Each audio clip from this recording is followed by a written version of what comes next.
Assalamualaikum warahmatullahi wabarakatuh. Saya akan kemarin sih udah apa ya?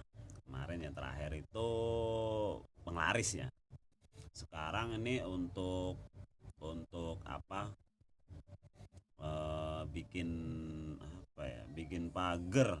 Mungkin bikin pagar ya. Bikin pagar entah itu pagar usaha ataupun pagar apa?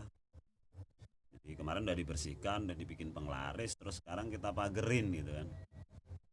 Jadi pada dasarnya kalau kita bikin pagar begini nih. Hmm, jadi kalau menurut pengalaman saya nih ya kalau bikin pagar itu jadi kita gini.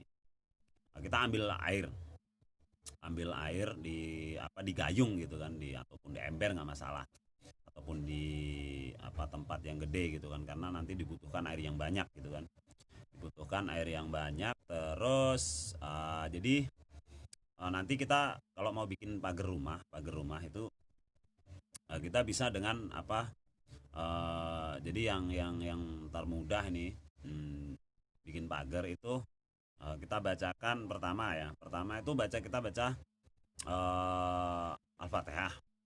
Setelah Al-Fatihah terus Al-Fatihah sekali, terus surat An-Nas 11 kali, surat Al-Falaq 11 kali, terus surat Al-Ikhlas 11 kali.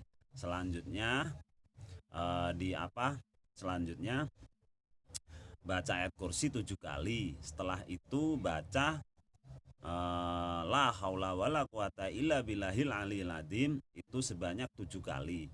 Setelah itu eh, baca sholawat 15 kali. Jadi gitu. Setelah itu kita selesai semua baca, tiupkan di air yang mau di air yang udah kita persiapkan tadi. Kita tiupkan kita tiupkan dengan tapi gini caranya agar bisa lebih efektif. Jadi kita mensugestikan diri seakan-akan kita mengirim sesuatu jadi kita bayangkan kita itu mengirim sesuatu ke dalam air itu. Jadi setelah kita rampung baca itu kita sugestikan kepada diri kita membayangkan kita itu mengirim sesuatu energi ke dalam air itu. Jadi insya Allah kalau begitu nanti hasilnya insya Allah akan lebih hebat gitu kan. Jadi kalau dilihat dari mungkin dari kacamata paranormal ini atau spiritual nih seakan pagernya itu kuat gitu.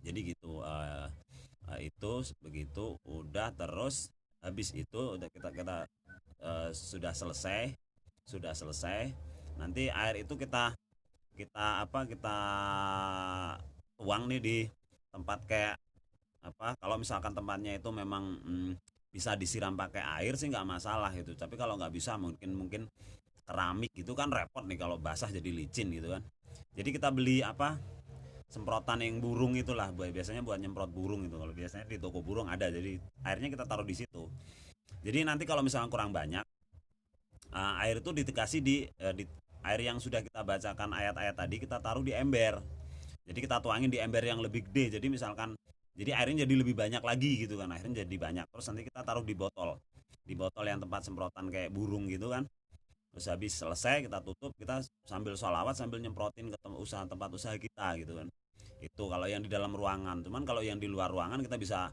siram-siramin aja gitu kan itu insya Allah begitu jadi insya Allah dengan begitu nanti kita akan terbentuk suatu pagar yang membuat jin-jin yang jahat-jahat itu atau setan itu akan kabur gitu kan tapi cuman begini pada dasarnya jadi sebenarnya sih kalau bisa jadi kita sebenarnya sih apa yang dibaca itu nggak masalah tapi bagaimana kita kualitas yang membaca itu yang terpenting jadi gimana sih agar kualitas yang membaca itu lebih maksudnya lebih oke gitu kan suatu contoh gini nih suatu contoh yang mudah jadi dulu itu wali-wali songo itu kadang bismillah saja bisa buat apa saja gitu kan padahal bismillahnya sama dengan yang kita baca tapi yang membedakan adalah siapa yang membaca gitu bagaimana kualitas yang membaca itu yang bikin beda gitu kan ya bacaannya sama cuman kualitas yang membaca inilah yang membedakannya jadi apa yang kita baca sebenarnya tidak masalah gitu kan sama dengan apa yang dibaca oleh para rasul para nabi atau para ulama ataupun wali-wali tapi yang membedakan adalah